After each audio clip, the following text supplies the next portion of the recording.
Coming up. I remember feeling scared, thinking this just isn't right. Plummeting to Earth from a kilometre up. Just looked, somebody's chucked a bag of washing out the aircraft. Shocking. The frightening parachute accident. You went to get Victoria a parachute? Yeah. That was really a sinister crime. I couldn't understand why my husband would try and kill me. That's next on 60 Minutes. For the greatest adrenaline rush, Victoria Cilliers used to boast there was nothing better than leaping out of a plane kilometres above the ground. In fact, she loved skydiving so much, she'd done it more than 2,500 times. But then, the unthinkable happened. On a routine jump, both her main and reserve parachutes failed. At that moment, Vicky expected to die. Miraculously though, she survived the fall. But as she recovered from her substantial injuries, she then received an even bigger shock. What she thought had been a terrible accident was really a sinister crime.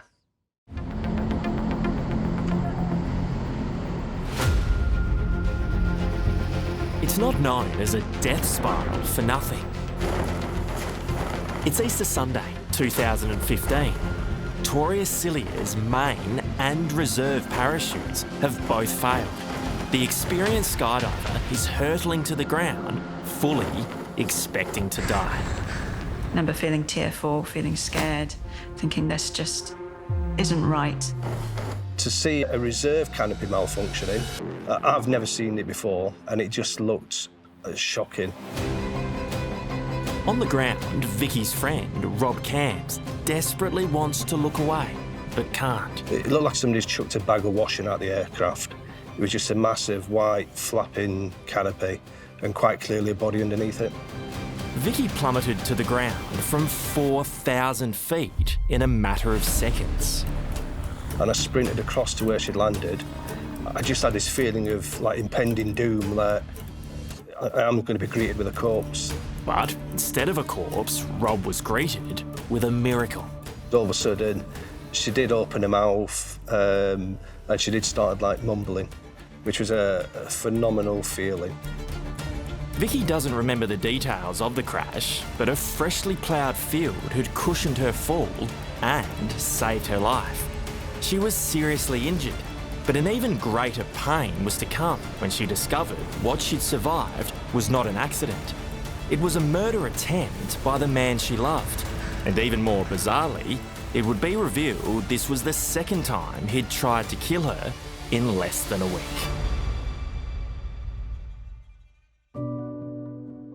Emil Cilliers was a sergeant in the British Army when he met Vicky in 2009. She was instantly smitten. His whole face would light up when he smiled. He made you feel like you're at the centre of his universe. There was an instant sort of spark of attraction. For Vicky, Sergeant Cilliers was wonderful, charming, romantic, and an adrenaline junkie just like her. The couple was soon married and, within a few years, had 2 children. Everything was just perfect. Yeah, I thought I'd had my fairy tale ending. Everyone who knew the Cilliers thought they were a devoted couple, but worrying signs were seen in the immediate aftermath of Vicky's near-death experience in 2015. The first to notice something unusual was Parachute Club secretary Rob Camps, who had to tell Emil Cilliers that Vicky had been seriously injured. The reaction he received was unexpected. He sounded pretty cool and calm about it. And I said to him, I said, look, Emil, it's not life-threatening injuries. She's quite badly, beat up. I really think that you should go and see her. And he just said, oh, yeah, thanks for letting me know, Rob. Yeah, I'll get down and see her. You're not a detective, but did that response seem odd? I mean, certainly if it had been my wife, I don't think I'd have been totally calm and collective and, well, thanks for letting me know. So I suppose looking back, yeah, it does seem a bit strange. But even more disturbing, some of Vicky's fellow skydivers at the Netheravon airfield near Salisbury in the UK wanted to know how her jump had gone so wrong. We should begin policing problems. And when they inspected Vicky's parachutes, what they found shocked them. I'm going to stop cameras there now, yeah? Yeah, Okay. lock this room. If you've never jumped out of a plane, you might disagree, but skydiving is safer than you think. Parachutes have many fail-safes, including a reserve chute if the main one malfunctions. They also have these slinks, which make it even safer. Unknown to Vicky, in her chute, they'd been removed. Now, only someone with intimate knowledge of how to pack a rig would know how to find them and that taking them out could end in catastrophic failure. When you both learned that a woman's fallen 4,000 feet out of the air, did you immediately think this was going to be a sinister murder plot? No, not at all. I was in the office the day the phone call came in. We had no idea where it was going to lead us or the road we were going to go down with it. That road would eventually lead Detective Constable Maddie Henner and Detective Inspector Paul Franklin to a dark and twisted investigation. It began with a tip-off from one of Vicky's friends. And she wanted to talk to me about the relationship between Victoria and her husband, Emil. She said that she was not happy with their relationship, that it was not as perfect as the outside world would perceive it to be, and that if he had been anywhere near the parachute centre when this happened, she would suspect that he had something to do with it. The tip-off proved to be spot on.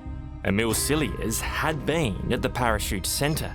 In fact, he'd been seen carrying his wife's skydiving gear when he'd taken the couple's infant daughter to the toilet. Tell me about your relationship with Victoria. Detectives Henner and Franklin brought Cilliers in for an interview, not expecting too many answers, but he instantly fessed up to living a sordid double life. So he admitted that he was having an affair. He said that he didn't want to be with his wife, Victoria, anymore, and that he was serious about this woman that he had met. I've got quite a high sex drive. My wife, Victoria, she's got a very low sex drive. Talk about spilling his guts. Emil Cilliers not only confessed an affair with this woman, Stephanie Goller, who he'd met on a ski trip a few months earlier. He also admitted that for years he'd been regularly visiting sex workers. And that was just the start. The detectives couldn't believe what they were hearing. You're talking of sex workers twice a week, you're talking of meeting women on social apps like Tinder and meeting them, going to swinging clubs. And this is every day, this is every week that he's searching for this type of activity.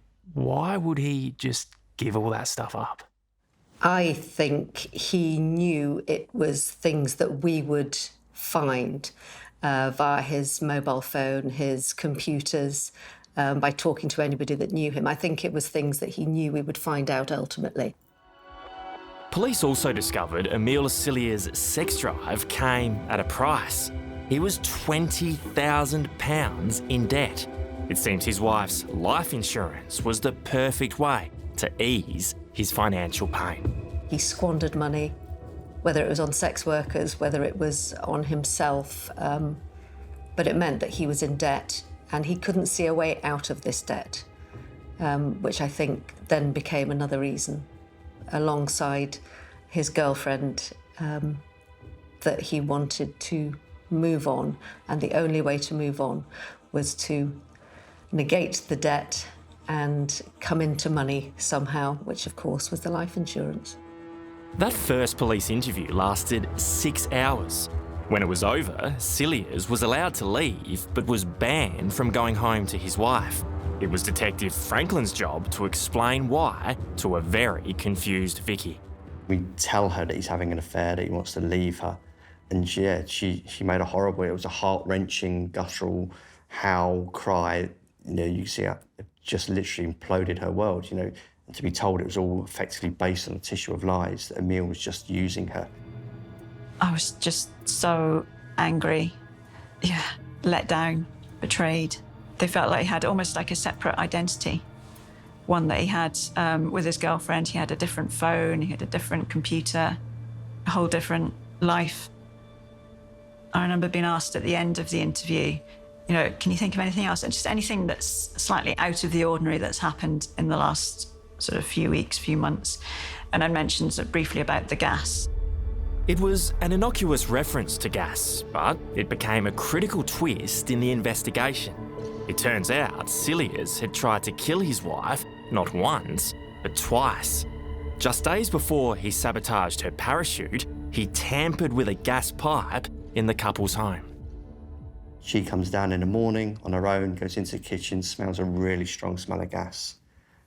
So she texts him and says, look, there's a strong smell of gas in here, there's blood on the lever. And his reply is, have you tried putting a stove on? To which he says, no, why would I do that? Too dangerous. But that's his initial reply back to her. I mean, it's as cold as that. It's heinous. So he wanted her to basically blow herself up in the family home. With the 2 children upstairs in bed, yeah. They'd have been potentially victims as well.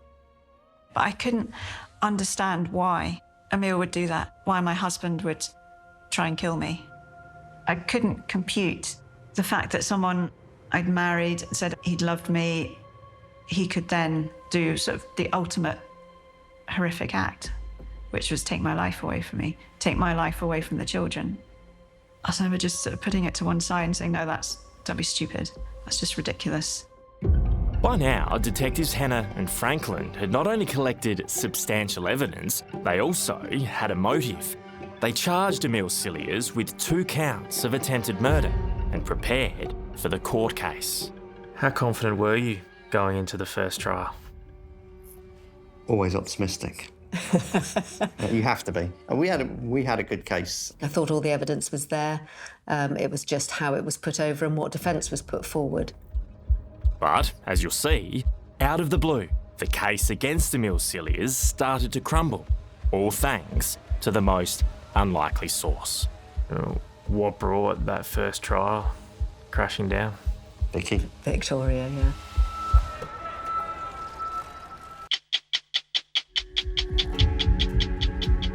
Emil Cilliers arrived at his trial accused of attempting to murder his wife Vicky twice. First by tampering with a gas valve at their home, and then by sabotaging her skydiving parachute. Causing her to fall thousands of feet to the ground. But at court, the British soldier oozed arrogance. Perhaps he knew the bombshell that was about to come. When the prosecution's star witness, the victim Vicky, took to the stand, her version of events was completely at odds with what she'd originally told detectives Maddie Henner and Paul Franklin. She stood there and said, the police hadn't listened to her. She didn't mean to say what she said. She wanted to change her statement. She'd cut away a good parachute. You must have just been tearing your hair out watching her give evidence. Yeah, it was a gut punch. It was, you want to scream, you want to shout, you want to ask why, and worst possible scenario, really. I didn't understand. I didn't think she would speak against us. Whilst I was giving my answers in court, I was very aware of what I was saying. Everything was considered. I was very careful not to give answers that would directly incriminate Emil. And I was very, very aware that I've got to live with the outcome. I had to deal with the consequences. And even to this day, I'm apprehensive talking about it because he could watch this, he probably will watch this, and my heart rate's gone up thinking about what his reaction would be. Vicky Cilliers' about-face crippled the case. For many, it didn't make sense, but Detective Constable Maddie Henner saw it as classic coercive control. Emil Cilliers' hold on his wife remained so strong, she was prepared to protect him even after he tried to kill her. It showed us the level of control he had over her and still had over her. And I think, personally, it's the worst case of coercive control I had ever come across. Without Vicky's truthful testimony, the jury was unable to reach a unanimous verdict. So, a second trial was ordered, which meant a second chance for the detectives. This time, they knew they couldn't rely on Vicky, so changed tact, revealing to the jury all of Emil Cilliers' dark and controlling secrets. That included more than 32,000 text messages he and his then mistress, Stephanie Goller, had exchanged. I love you. To be with you, I would do anything. From April onwards, I can do random and spontaneous. Maddie Henner and Paul Franklin say this text was a clear sign Cilliers expected his wife to be dead by April. But even after she survived the skydiving fall, he didn't let up. As Vicky was recovering in hospital, he continued to rendezvous with sex workers. You free for 1 hour bareback, now 100 pounds. I'm in the hospital and can come now. Can I film it? The police were in no doubt about Emil Cilliers' evil, but they still had to convince a second jury how he'd tampered with Vicky's parachute. Their theory was he'd done it when he'd taken their daughter to the toilet. And as this police recreation inside the cubicle showed, sabotaging the chute took less than 5 minutes. What was Emil's demeanour like as he was watching and listening to this evidence in court? He's the most supremely arrogant person you'll ever meet. So relaxed, laid back, chewing gum, trying to chat up one of the female defendants from another case. His confidence was born out of the fact that Vicky remained on his side, unable to come to terms with the truth that her husband had wanted her dead. I did feel a lot of the time he believed what he was saying. Even if it wasn't true, he still believed in it, and that made me believe in him as well. And it just felt like I was getting sucked back in. Even without Vicky's assistance, the mammoth police effort prevailed. Cilliers was found guilty on all charges and given a life sentence in prison. Detectives Henner and Franklin were relieved and overjoyed. For me, hearing that word, guilty, was just a little bit too much, to be honest. My head was down, I was in bits. And I just want to punch the air for joy and say, yes, you're going down, but you got to remain professional. Yeah. So, Vicky's life was in danger. If he'd been found not guilty, he'd have gone back living with her, and who knows what would have happened. So it was really important that we got the only safe place for him to be is in prison. So to get that, it was hugely rewarding. The court case was over, but Vicky's ordeal wasn't. From behind bars, Cilliers remained as controlling and calculating as ever. Vicky found escaping his spell one of the hardest things she's ever done. We were having a lot of phone calls from prison and letters, and I became gradually more aware that he was drawing me back in. He was wanting more and more of my time and my energy and the children's time. I found it hard to hear his side. I love you, I want this, I want that. And I thought, you're just manipulating me. He asked me, so what do you want? I said, I don't want this. I don't want to enter into being with you. I don't want this marriage anymore. I want a divorce. I want out. And just putting the phone down. I just felt free. Yeah, like a big weight had been lifted off me. That was the end for me. It's been a long path to recovery for Vicky and a longer journey back to her love of skydiving. This is Vicky's return to the skies after a murder plot and miracle survival that she no longer wants to define the rest of her life. Skydiving had been such a massive part of my life. I didn't want to end my skydiving career on that skydive. So that's why I wanted to do one last jump. It's all stuff I'd done thousands of times, but I was absolutely terrified. I jumped with a friend of mine. He took me on a tandem because I just wanted to absorb all responsibility for the jump.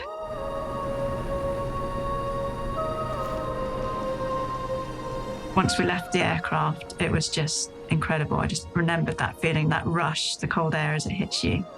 It's just pure joy, freedom, complete escapism. Got nothing else to worry about in that time. And just that relief when it was open and it was all good.